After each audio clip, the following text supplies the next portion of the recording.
Welcome everyone. As you filter in, we'll get started in a few minutes, or maybe not a few minutes, a minute or two.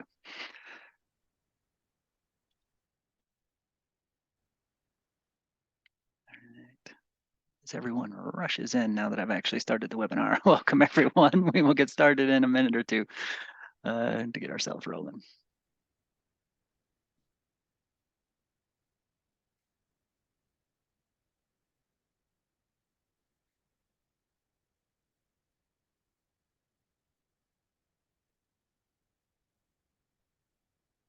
Welcome everyone. Thanks for attending. Give it another maybe 30 seconds to a minute, and then we will get started.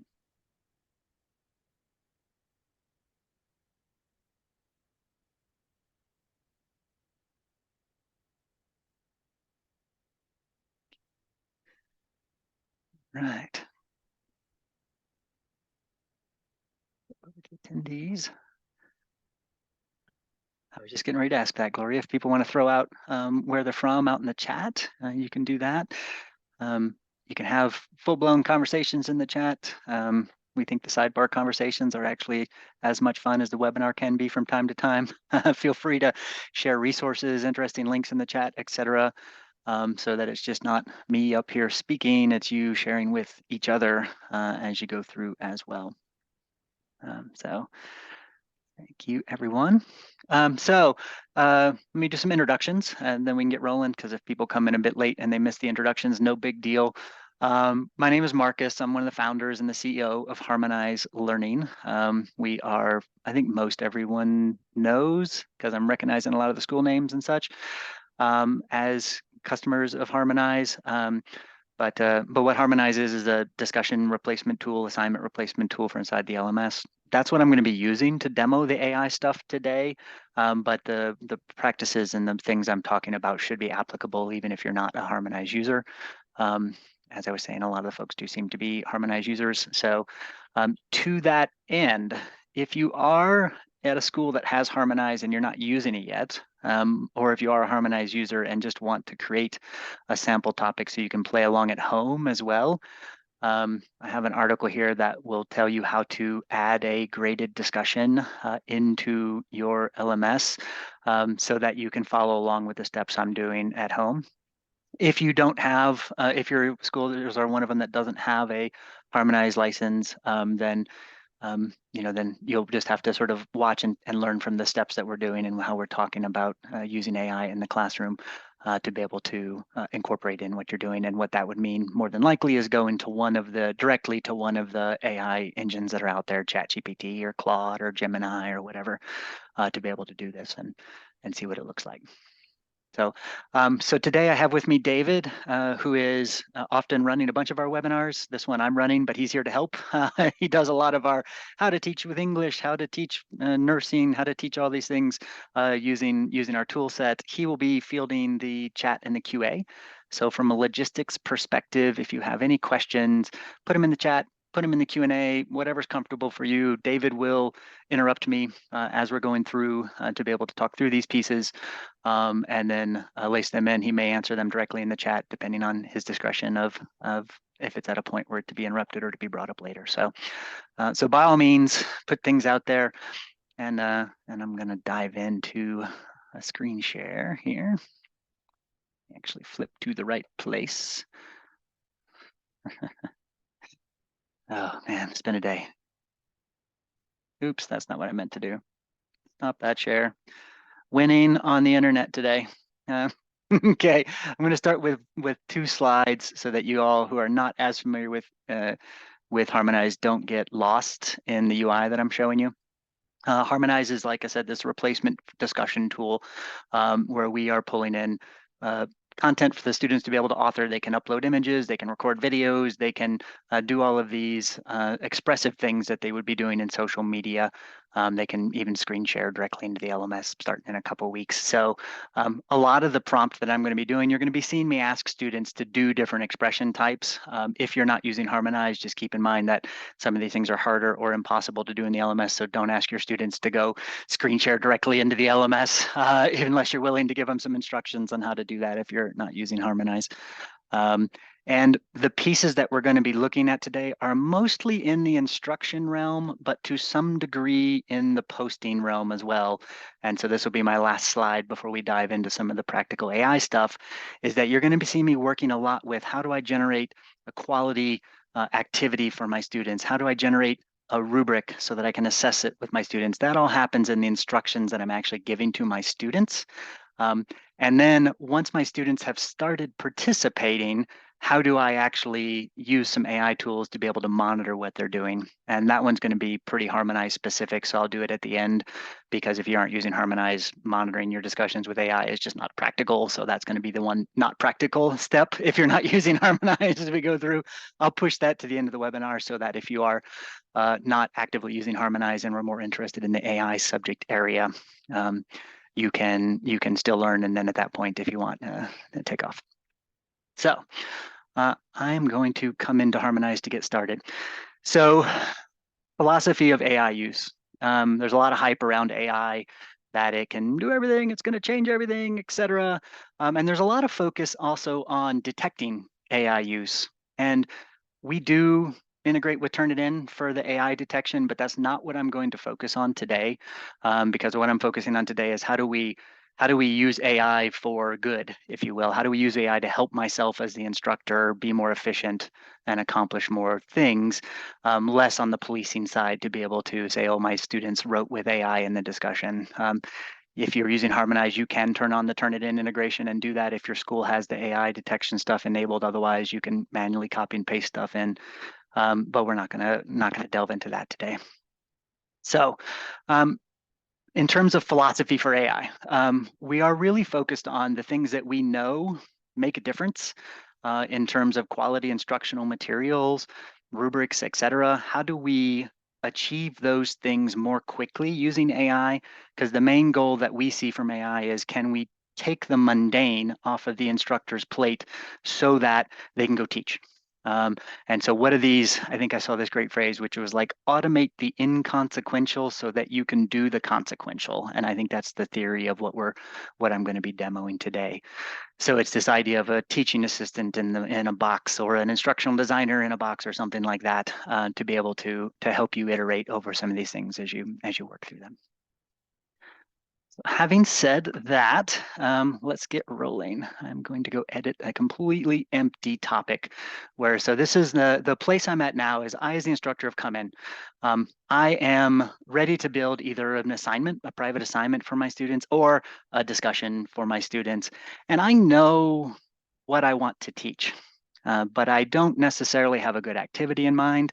I also probably have 17 other things to do, because all instructors are extremely busy, often underpaid, but that's a whole different topic that we won't necessarily delve into, but you don't have a ton of time. So how do you get a good quality discussion prompt or assignment activity for your students to participate in online? And how do you do that at a level that is appropriate for where your students are at today? Like, how do you build an activity that actually that makes sense for them? That's not too hard, that's not too easy, etc. That's actually going to not be just purely a answer this question, but is going to cause some communication back and forth among your students to be able to do that. And this is, I think, one of the areas we've had the most success so far with AI, is like, how do we offer instructors the tools to be able to just try things out really quickly until you find something you want to teach, or you like to teach, that you feel is appropriate for your students. And so I'm going to walk you through some steps of what to do that, how to do that in terms of with our AI stuff. So the things I'm demoing today are inside of Harmonize. What Harmonize has done is put a layer on top between the instructor and all of the ChatGPT engines of the world. So what I'm going to be showing you is sort of a simplified view of what you could go do with ChatGPT. But I'm going to talk through what we did and how we did it, so that if you don't have a Harmonized license, you can still go create the same sort of structure and good in your university as you're working through this. So right here at the top, we're going to launch the instructor into something that's called Generate Prompt. We are treating this as a brainstorming activity. So I, as the instructor, know what I want to teach, or I, as the instructional designer, know what my instructor wants to teach. So let's say I'm going to teach, let's see, childhood development, It's one I often use, and parenting techniques and how those play with nature versus nurture. I really want my students to relate this to personal experiences in some way because I know that's going to make for a more interesting thing. I want them to have some choice in scenarios and so they can find what's important to them. So notice I'm not even bothering with fixing typos and such. And this is important to know, like when you're talking to an AI engine, you can do a bunch of different things. You can really dig too hard into some of the prompting. But the idea is like, if you know what you want to teach and you have some ideas of what you're hoping to do, that's the nugget you need to start with AI to be able to build an activity. The next thing you need to determine is what level are your students at? And this is traditionally was done in a bunch of different ways, but traditionally, there's often a lot of focus on what's called Bloom's taxonomy. For those that aren't familiar with it, it's this idea of like when your students first come in with content, they are just trying to remember facts and understand the data or the thing you're teaching before they get to the level where they can actually take those facts that they now understand and can they apply them in the classroom. And once they're applying those facts, can they move on to be able to like analyze something about what's happening with that? Can they actually start to make inferences and dig in all the way up to like grad level? Like my students are crushing this content. They are ready to create brand new works with it. And so there's this whole pyramid of like, are my students at the base of the pyramid? And we need to build that basic understanding before we move up the line. For instructors, that is often a difficult thing to figure out. Okay, well, how do I do that? How do I build an activity that meets these beginner students where they're at? Because I'm not trained as an instructional designer. The instructional designers in the room know how to do that. They're like, oh yeah, I know what you're talking about. And I have textbooks, examples. So what we've done is we basically put a layer between us and ChatGPT that says, okay, you tell us what your complexity level is of your students, which those that are familiar with Bloom's will recognize this language. But if you're not familiar with Bloom's, you can go look up Bloom's and then use it to prompt the AI engine if you're not using our tools. But what we're after here is like, pick what you think is appropriate. And this is going to be such a quick brainstorming process that you don't have to get it right to start with. Pick one. We're going to generate an activity using AI, and then you can determine like, was that right? Do I think that's too hard for them, et cetera, as you go through. So I can kind of give all this information here and pick which level I think is appropriate. We default you to this apply their knowledge, and we give you a little description of what that is. But I'm actually going to knock this all the way down to complexity level 1, just remembering facts. My students are really at that intro stage. Okay, so I have this here. If you have a learning objective, give that to the AI engine and tell you that's really important and that you want the activity to line up to that learning objective. If you have more than one, do the same thing. Let it do the work of making the activity combine what you want to teach with the learning objective you have so that when you get the results, you're more confident that it lines up.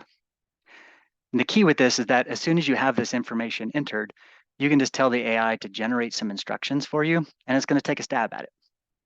And I like to say that, you may love this, you may hate this when it first comes up. This may be an activity you're like, I'm never teaching that activity. And that's totally fine because this took, I don't know, however long that took, 7 seconds, right? So I can look at this and be like, does this feel like it's right for my students? Reflect on a personal experience with childhood development, I asked it to do. Looking for real life scenarios where you observe the principle, and then here's the task I want you to actually do. Identifying essences from your own personal experiences, share a lingering question you have about it type of thing, and what do I want my students to do to interact with each other? For the instructional designers in the room, and if you're instructors and you don't want to know about sort of the what we're doing under the covers here, but I think is important if you are going to try to do this yourself in an AI engine. There are a bunch of textbook instructional strategies that apply at each of the Bloom's taxonomy levels. And so we're picking one of those and we're telling the AI engine, like, this is a known strategy that people have developed that science shows is a thing. It's a legit thing. We're not just making this up. Please use this as the basis for the structure. When you go to AI, the instructional designers could go do this. The instructors, I recommend this is probably too far and too deep to go when you're interacting with AI, but But that's what we've done here. So we say, well, if you hated that activity type, if you click try something different, we're going to pick a different instructional strategy and then churn up a different activity for you. And you can notice these are pretty quick to generate. I already have 1.5 at this point activities written that I can kind of compare and contrast and be like, what do I like of these as I go through? And maybe I look at both of these and I'm like, these are both a bit simple for what I want my students to do. And so if you're using AI directly, maybe you told them like, I want you to use the Bloom's level taxonomy of understanding or remembering facts. And it generated things for you, hopefully more lining up with that. In our software, all we're asking you to do is like, oh, if that's too easy, go back and start over and then change that complexity level to something further up the pyramid. And then let's start over and generate something else now. So the idea is you as the instructors you're going to have a good gut feel of what your students can accomplish because you have teaching experience. And so you can just run these scenarios until you're like, oh, no, that one's actually better. This one's actually breaking them into teams. This is more where I think they're at as we go through. And whether you're doing it with our software or you're doing it with the AI, you can always talk to it like it's a human and be like, make that a debate style group discussion where students have to take a pro and a con stance on a particular topic. You can just tell it whatever occurs to you. I could have even been like, and relate it to basketball because I am a basketball aficionado and I really want them to be able to accomplish that, or to talk about basketball, I should say. So you can just give it things and it will then rewrite it for you as well. The idea is to get yourself to a point where it is close enough that you are comfortable going and editing it as you're going through. So you can see I asked it to do a debate, so it broke it into a team nature versus team nurture, broke it into a debate topic, etc. And I find like, all right, that's cool. I'm going to add that to my topic instructions, so it's then editable. If you're not using Harmonize, you would go through this with the AI engines like ChatGPT and try to get it to generate something and then copy and paste that back in. It's not going to have the knowledge of Bloom's. You're going to have to tell it about that a little bit and you're going to have to nudge it a little more. But the same concept is like using it to build an activity. Telling it more or less where your students lie is a great way to get an activity in place that your students are then going to have more to do. They're going to have more to interact with as they go through it all. David, have there been any questions come in? I know I was talking through that, quite quickly and a lot as I'm going through. Nothing yet. Okay, I'm sure cool. there's some that will be coming. All right, so that was me just kind of going through with content. I didn't put a learning outcome in, I probably should, but I'm actually not that good at writing smart learning outcomes on the fly. So I didn't try to do that for fear that the instructional designers in the room would make fun of my smart learning objective. But if you have one, please put it in there as you go through. Some things you can do here. Let me pull this back into generate prompt lam. It's going to pull that activity in, and let me get a new one here generated to where I'm going to build a new activity based on that. That's going to vary it a little bit. Some other interesting things you can do with AI. There are these kind of, we're dividing into two teams in the world right now. It's like, I don't want any AI use in my class, or this is a skill that my students need to understand, and I would like them to use it. If you are trying to actually get your students to use AI in an ethical way, you can actually make that an explicit part of the prompt. And maybe you're not super sure how to do that. So you could be like, offer options for how to use ChatGPT as an explicit part of this assignment. And let's see what it does to be able to come up with ideas for you.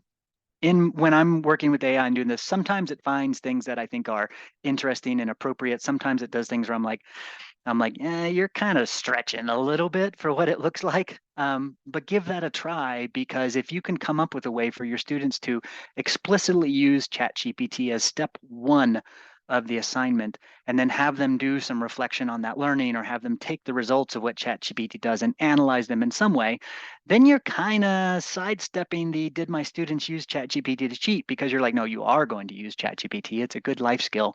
Students are going to be way more fascinated by that because they know about this. They want to be able to use it and figure out how to use it well to go through. So here what it's basically being is like, go get some ideas and arguments and use ChatGPT to refine those arguments. And then when it's, it's asking them to consult ChatGPT, share your findings in the primary post, I want them to actually explicitly include their chat session with ChatGPT as part of their submission, because I want to see what they did as they're going through as well. Then it's going to rewrite the assignments for that. So if you hear about all of these things of like, what is AI? How do I use it? How do I get it to incorporate, et cetera? You can, this sounds weird, but you can actually turn to AI to help you figure out how to use AI as part of your assignment when you go through. So let me go ahead and add this to my topic instructions. So I have two versions now. I have the one, I guess I have one version because I started with it to where it's like, now it's got this in, it's talking about the explicit applications of ChatGPT and when they actually pull it into their class and into their arguments. So, hey, Marcus. Yep, go ahead. We did have a question here. Ryan Elder would like to know, what does it look like for the student once it is generated into the system? Yeah, so that's a great question. So first and foremost, read anything that AI does quite carefully because it sounds really intelligent and we get lulled into this false sense of security, but it will make mistakes.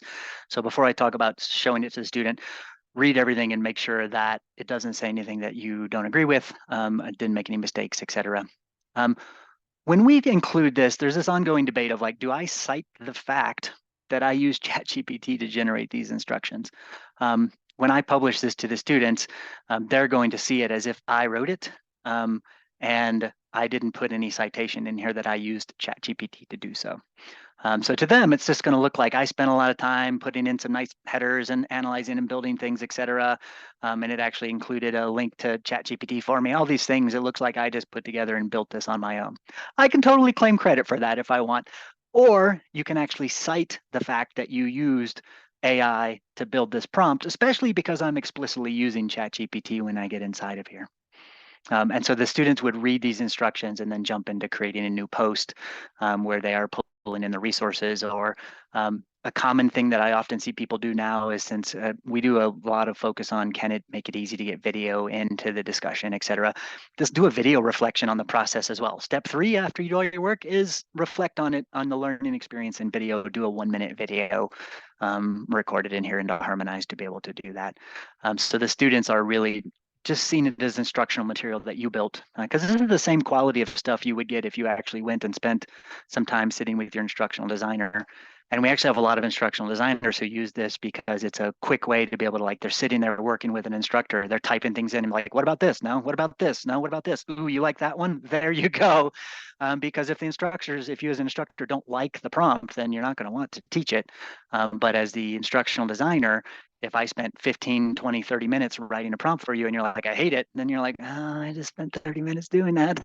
So you can actually use this as a collaboration tool when you're sitting down with your instructor and instructional designer. Marcus, we had someone ask a question about images, whether or not any images are able to be generated. That's not currently something we offer. Do you want to expand on that a little bit of why we have not offered that yet? Yeah, that's a great question. So I'm guessing you've read articles about bias in AI. And to me, when we've looked at, can we actually do some image generation in here? Like, let's say you wanted to add some sort of enticing header image to this. It is more apparent to me that there is bias when it generates the visuals, and the biases are harder to fix. To where, like, if I asked it, the classic example of like, show me some lawyers, and they're all like white, fit, well-dressed, blah, blah, blah, whatever the stereotype is of lawyer. And then even when it got pushed on to say, like, why are they all white? And then it changed that they weren't all white and they still were all fit, which is body image bias, extremely well-dressed, et cetera. And it's much harder to fix that because you get the image and you're not going to edit the image. You're going to have to go back and forth to make it be something that you're comfortable with. So we haven't taken that step yet to be able to integrate that until we understand how can we control that bias, or how can we make sure that that bias is not problematic, or something along those lines. So be careful. ChatGPT, all these things actually generate images. Just be careful when you look at it, like, are you reinforcing stereotypes or not? And can you go back and forth multiple times with ChatGPT to make it something that you're comfortable putting in front of your students that doesn't reinforce some bias that we don't want to reinforce? Or do you go fully the other way, which Google just released their AI engine, and there was a big kerfuffle because they had it generate no white people, and they were doing historical images from the from ages ago in Europe when in populations that historically were all white and everybody was not white. And so it cuts both ways in terms of what you're actually doing. So something just to be careful of. Thank you, Marcus.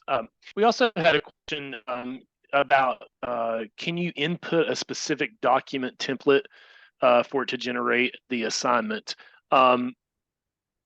I think maybe you could talk a little bit about using this. You've already said it as a brainstorm, but you can actually create your own instructions here and just have ChatGPT kind of updating and give you some suggestions too, correct? That is correct, yeah. And I will put the little asterisk next to it of AI does weird things. So you might tell it to do one thing and it will do something different. So our integration with AI still suffers from that to some degree.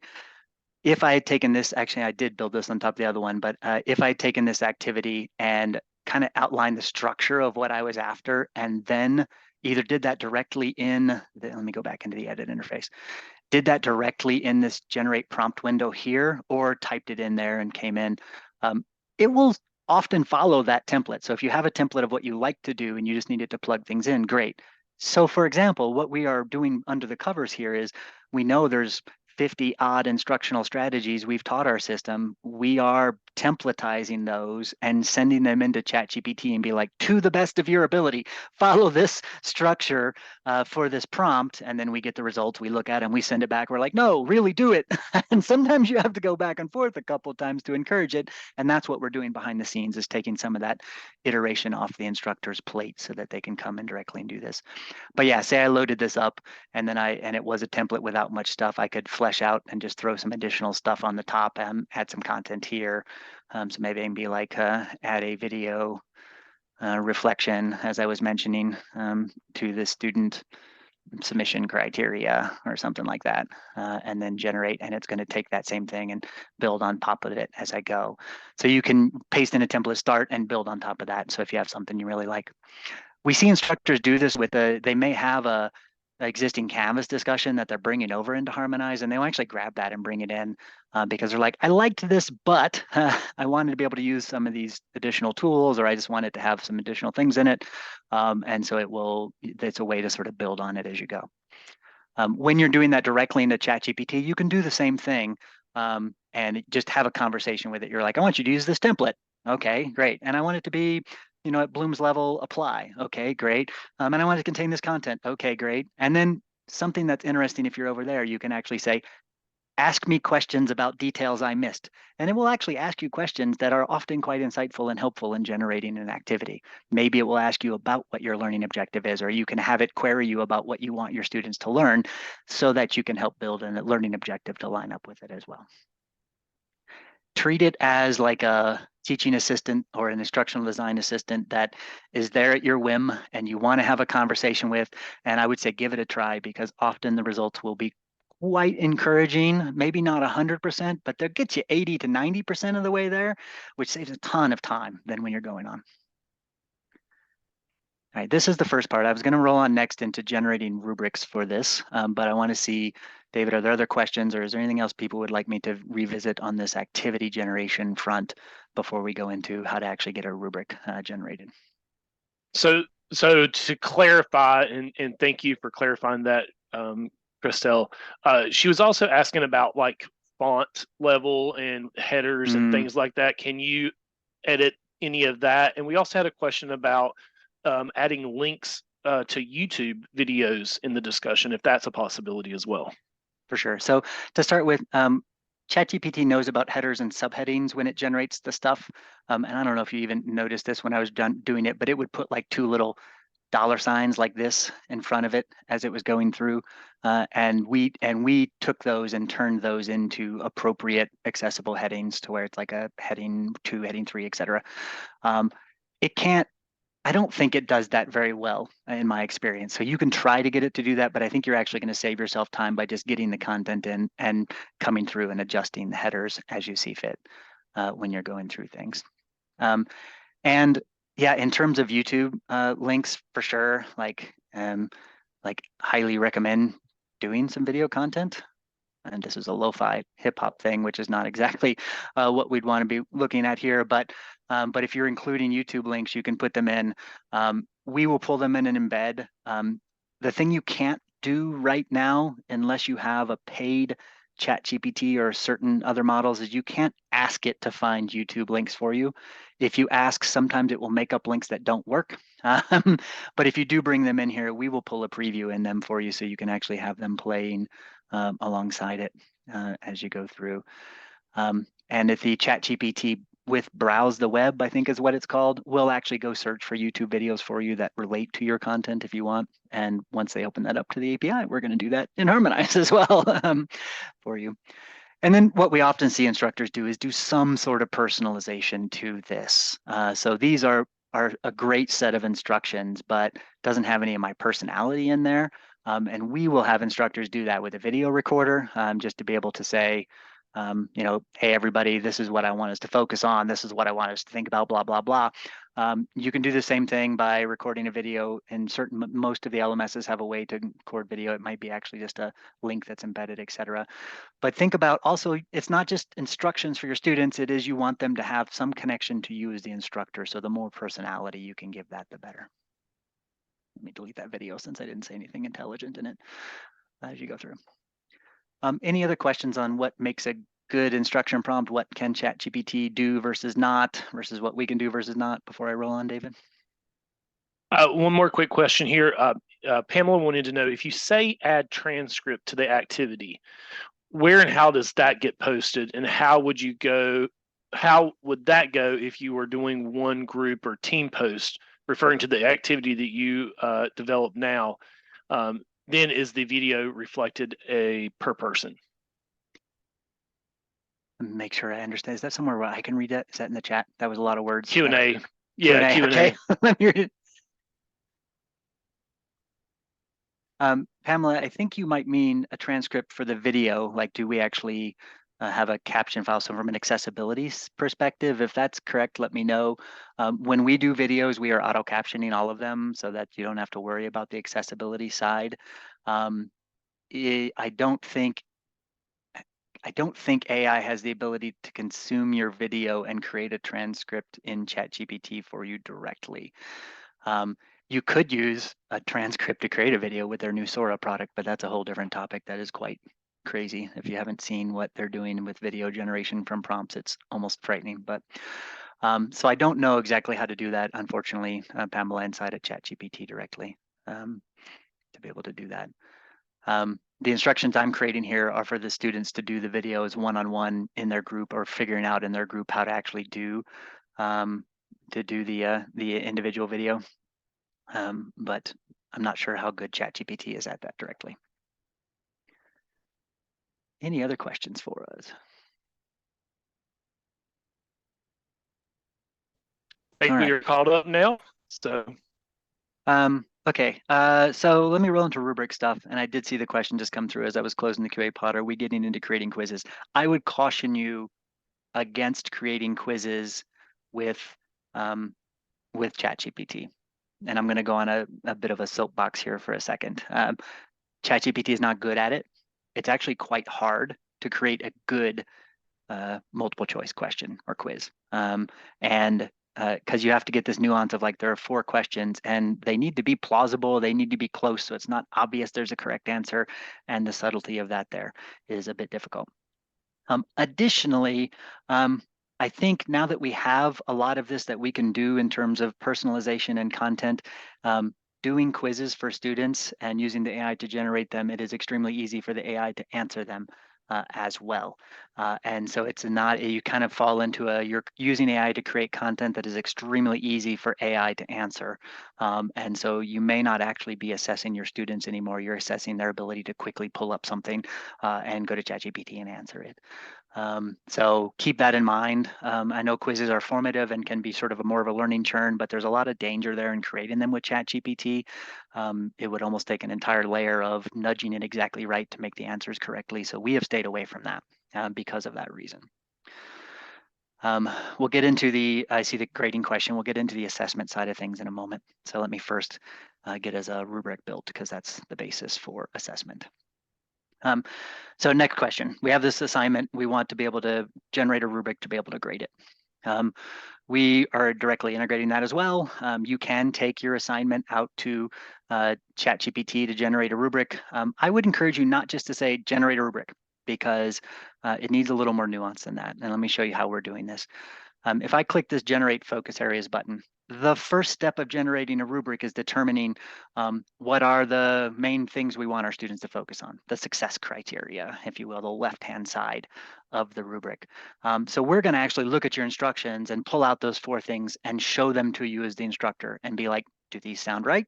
Like, did I use ChatGPT well in the assignment? Did I do my argument and construction of building what I was doing correctly? Did I respond to my peers well? You know, what are the grammatical things I'm doing, et cetera? We want you to get these right as the first step in building a rubric, because if these are wrong or even nuanced slightly different, the next step of generating the full rubric is going to be incorrect as well. So if you go out and do this in ChatGPT, try to pull out these themes first. Give it your assignment and be like, what do you think the 4 success criteria that I would build a rubric with are? It'll give you 4 of them and maybe be like, don't use that one, fix this one. Now generate a rubric for me. So for us, that's these little delete buttons and add a different one if we didn't think it found them. And we're actually doing one of 2 things. Like, we actually think there's value in those criteria I just showed you. And if you don't want to grade with a rubric, we still want you to show your students what does success look like. So even if you're not interested in, especially coming from ChatGPT, getting a rubric into your LMS is painful. The rubric building tools in LMSs are tough. But at the very least, if you can pull out those success criteria, you can show those directly to the student as part of your instructions, which is great.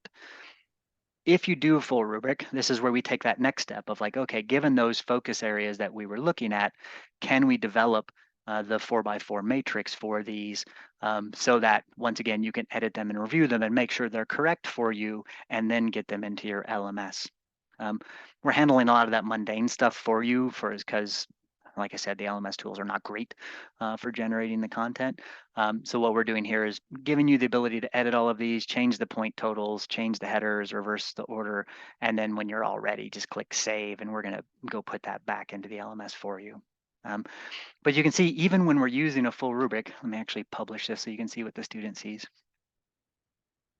So now I have that activity, and when I come through and look at it, it's like, okay, what are the actual success criteria? As a student, what do I need to focus on? This is what a rubric is really about, right? First and foremost, focus on these 4 areas. That's what I'm going to grade. Secondly, you want more detail? Dive into this complicated, sometimes overwhelming for students. A 4x4 matrix can be overwhelming, but they can come in and see what it actually looks like, you know, for what did they do at the different levels to be able to go through this, so they can see what that looks like. When you're building this in AI, if you're doing it on your own, I highly recommend focusing on these first before you ask it to build a rubric out of these to be able to work for you. I'm in Canvas here. We're actually releasing this feature for those that are of our schools that aren't in Canvas yet. This feature is coming out for you in like 3 weeks that aren't Canvas schools, so you can actually use this rubric generation feature. For the Canvas schools, it's already live in most of your Canvas instances, or ask your DE coordinator to turn it on if not. And then, and let me just reload this so you can see it actually becomes an LMS rubric. So now it is actually part of my rubric section of my course, so that I can then use it to do grading, which is we're starting to get into the assessment side of things as well. David, go ahead. Did you have a question, David? Nope, you're good. All right, that was an errant hand raise. All right, perfect. Yes. So this is our next step in, okay, getting into grading. How can we make grading more comprehensive, less biased, more detailed? How can we give substantive feedback to our students? If you're a Canvas user, you'll recognize, well, maybe you haven't seen it. Let me actually show you. If I'm in the speed grader interface in Canvas, if you've never graded with a rubric before, it makes me grab this window and make it a little bigger, but it's just a clickable process where I'm like, oh, you did great on that. You did okay on that. You did great on that. You did okay on that. And so it actually can save you some time in grading, because now I've given really substantive feedback to my students just by going click, click, click, click. And the barrier to entry in this in the past was like, man, generating a rubric is painful. It takes a lot of time. You know, if you're using AI, it can help build the content for you. You still have to manipulate the tools to build it. We're just taking that step off your plate as well. But it allows you to be able to get what would be taking you a few hours to build and really cut it down to quite a bit of less time to be able to do that, to be able to then build a rubric. And obviously I don't have anything to actually grade with it because I'm just now building this topic as I go through. So that is the next step for grading. I'm going to read between the lines a little bit, and someone asked about the grading. A lot of people are like, well, what does it actually look like to have it do the assessments for me? Can it actually grade my students' work for me? And I'm going to say no. And here's why. Like, there's been some research studies that have come out that you can take the exact same assignment with the exact same student work and the exact same rubric, and you can pipe it into ChatGPT, and it will grade the student a different score every time. So just from a pure practicality, can it do it perspective, it's not quite there yet. From also the substantive feedback perspective, like, it's a great moment for this instructor. Like, if we can ease the burden of grading to where you are doing, like for example, we do auto grading for the formative assignments where it's just like participation grading. Great, let's give you the time to come in here and actually give your students substantive feedback during the grading process, to be able to go through things and give them that really detailed feedback. This is like the golden moment of, well, participating in the discussion is great, and critiquing their work is great. And so we don't want to take that off of the instructor's plate, because that drifts more into replacement of instructor. And I don't think AI is a good replacement for an instructor at all. I think we need to just be taking that mundane stuff off the instructor's plate. Having said that, where we are pursuing right now with AI, and time will tell if this is correct or not, or whether this functions or not, but what our engineers are working on right now is, can we actually take what the student has submitted, and if the instructor wants, coach the student on how to read a rubric, if you will. So let's say the student makes their posts and gets everything done. Traditionally, they would submit it to the instructor, and the instructor would come through and be like, oh, your writing quality is not great, and you didn't respond to your peers as much as I wanted, and you forgot your citations, or whatever it is. You're doing the same thing over and over again. That's the mundane side of feedback.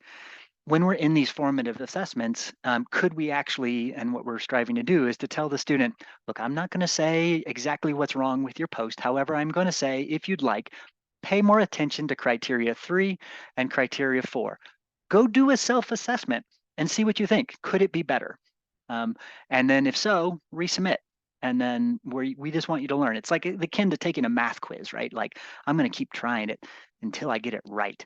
To be able to, then I learned in the learning process, I did it quick without needing instructor feedback, to get to the point where I now understand it, or at least am better at it. We're trying to offer the same thing for written assignments. So we're going to then be taking this and say, like, okay, well, pay attention to line 2, pay attention to criteria 1, whatever it is, so the students can self-assess, resubmit, self-assess, resubmit, much like they would do with that math quiz, but with a written assignment. So by the time it gets to the instructor, they can see each of those submissions, so they can see how the student grew, and they can give feedback that AI is not capable of giving, which is the more substantive, like personal touch type of stuff, versus you forgot your citations, your grammar wasn't great. A machine can tell them that. But the honest teaching moment can still be there as well. So that's what we're digging into next in the assessment front. It will not be giving a grade to the student. Like I said, it's not good enough for that. And it will not be filling in the rubric for the instructor, because we want the instructor is the source of truth in this regard. And if the AI is like sometimes excellent, sometimes okay, like that level of variability from a machine is not something we're willing to accept. So that's where we're going next with it. That's something we're striving to have in pilot by summer for people to be able to play with. Okay, any questions on rubrics and or grading before I roll into the final piece that I have to cover today? Anything come in, David, that I need to pay attention to? No questions from the attendees, but I did have a question, Marcus. You mentioned how Harmonize currently doesn't grade on the rubric for you. Is there any other way that Harmonize may be able to grade for you that would be automatic? That was an incredibly self-serving question, David. Yes, why? Yes, David, we do. Okay, for those that aren't familiar, I'll cover this just because David served me up a softball. We do automated participation grading. So we do have ability to say, hey, if you get your first post in on time and it has 300 words, we're going to give you the points. And if you get your second due date in of get your comments in by the March 30th, we are going to give you points for that automatically. And what we're actually seeing, so tying this back into the AI and the rubric front, now that rubrics are easier to generate as customized for the assignment, we're seeing instructors actually combine these two. So they're like, yeah, I want you to auto grade it because I don't want to be focused on giving my students 100% because 80% of them are going to get 100% on this formative assignment. Do that for me. However, I'm going to go through in SpeedGrader and review them. And if I find one that I'm like, I see you did one post with 300 words. I see you did two comments with 80 words each or whatever it is. However, looking at the rubric, you didn't follow criteria 3 exactly. They will actually use the rubric to grade with the rubric, which then reduces the points, but gives a very explicit reason why. Because the rubric, if you remember, let me actually open it up so we can see, the rubric is very specific to my assignment. Like I gave it very specific things I wanted them to do for them to view. And if I don't feel like they hit this to earn the 3 points and I'm in that grading interface and I click the 2.5 version, the student sees, why did I lose points? Exactly where did I lose it? And so the instructor can come through and focus on the feedback for the students who need it. So they're coupling that auto grading feature with using the AI generated rubric to be able to do it as you go through. But that's definitely more Harmonize centric. I don't think you get multiple dates and auto grading out of other things. So um, that was very blatant, David. But thank you, because it brought up an excellent point. All right, any questions on the rubric stuff or grading stuff before I roll into the last piece, which is going to be very Harmonize specific, which is how do I use AI to monitor for participation and peer connectivity and things like that in the class. And that's not something I'm going to be able to have you recreate with ChatGPT. So this last section is going to be purely targeting people who already are using Harmonize or have access to Harmonize, et cetera. You can hang out, obviously hang out and listen by all means if you want, because it'll give you some feel for where AI can go in terms of helping you as sort of that teaching assistant role again. But this is something you're not going to be able to recreate in ChatGPT. So I'm actually, Marcus. yeah. So a quick question, and then we also had another question about when the release for non-Canvas schools was. I wanted you to talk about that real quick. But just to clarify, does the rubric connect to the grade book? Yes, 100%. I was actually going to look at the date for the release. It's August 10th. Is that right? Hello? 4th, August 4th, or August April 4th. 4th. Not April 4th. August. Oh, April August. 4th. I'm sorry, not for August. Yeah, April. Whatever that month is that starts with A, that's after the one we're in now. So April 4th for that. And your other, wait, what was your other question? My brain already shut down. It was, does the rubric connect back to the grade book? Oh, okay. And I already answered that. That's why it was already gone. Yeah, it connects to the grade book. In Canvas, that's directly in SpeedGrader. In the other LMSs, it will be in using our grading tool doing that, and we will be submitting a comment associated with the grade summarizing the rubric criteria so that it's directly attached to the grade for them.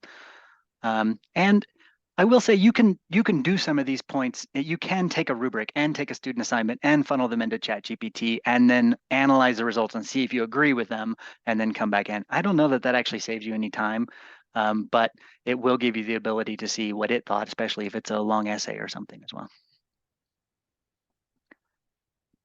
And as far as the release, if they currently have Harmonize in their non-Canvas school, did they need to do anything when that release comes out?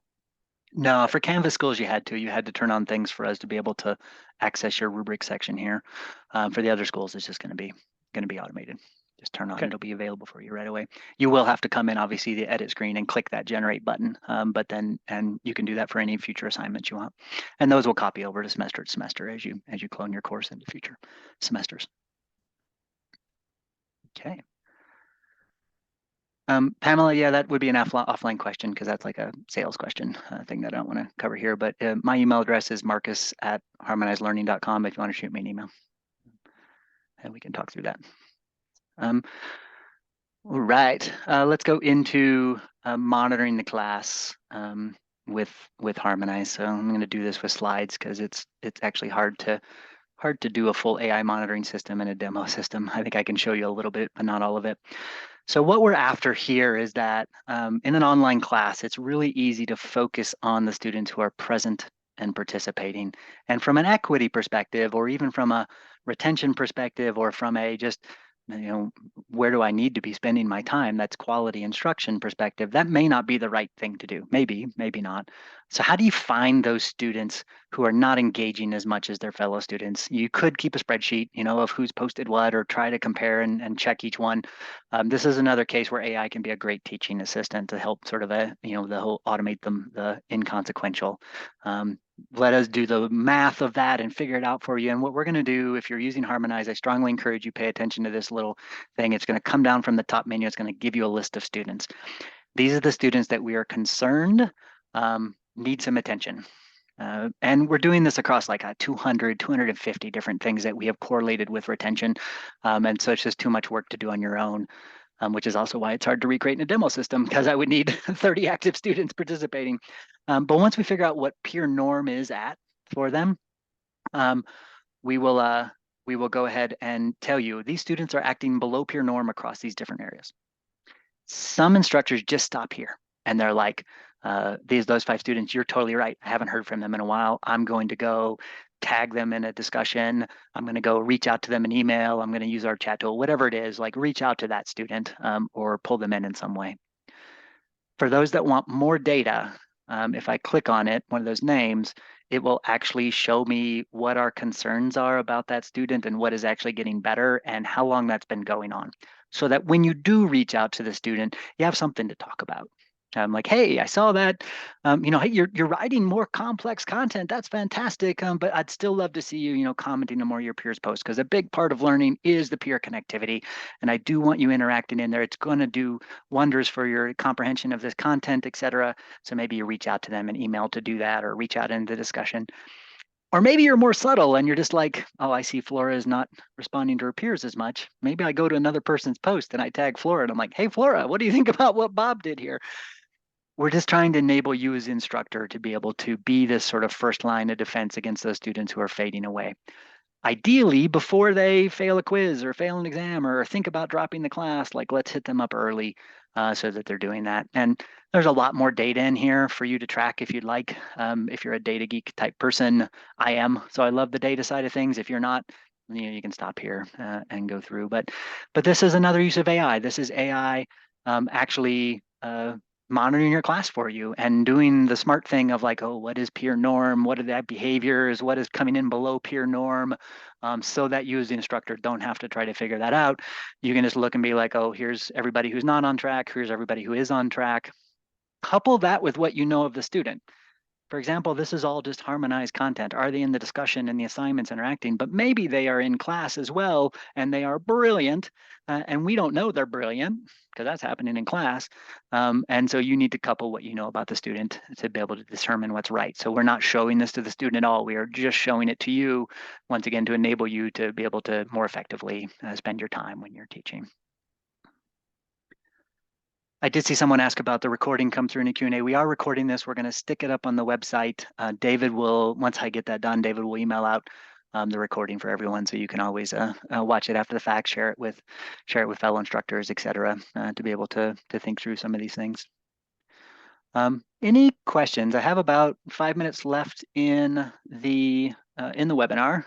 Happy to field questions on anything I've talked about here. Also happy just to field random AI questions. That I follow this a lot, obviously, as we're trying to figure out how we can make good use of AI in the classroom. So all questions are welcome. If people don't have them, we can wrap up a few minutes early. Oh, and I see David did put the website, our website has an event section on it. David put it out in the chat.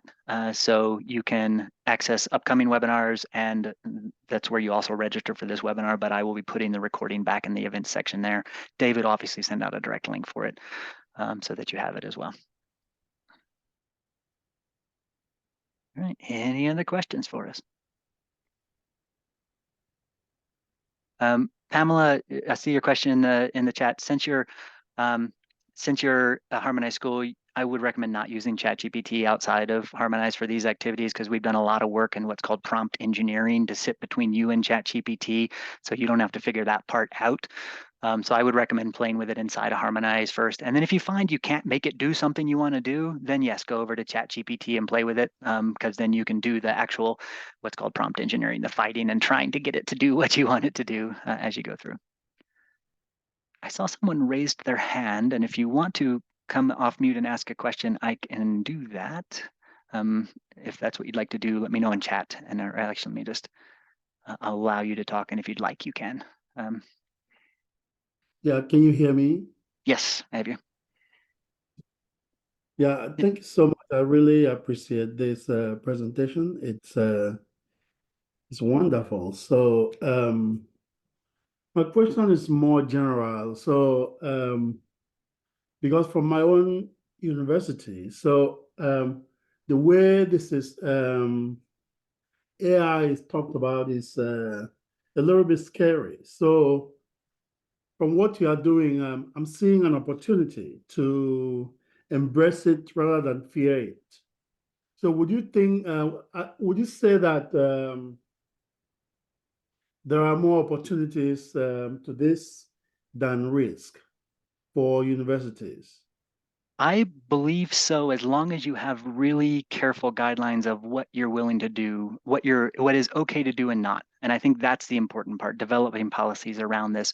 For example, I would hesitate to say, go build quizzes, as I said in the webinar. I'd also hesitate to say, don't let it grade for you. So putting guardrails in place for that of like, here are, in terms of what you understand as instructors, here are the areas to stay away from because it's risky, it's going to be hard to do correct. Here are the areas to go play because there's a lot of opportunity there. And I think what we're seeing in terms of adoption of these tools is that people are still afraid of this because it's new, it's technology, it's freaky. Is it coming for my job, et cetera? I think there's a lot of opportunity to just make the work burden of being an instructor less so you can spend more time teaching.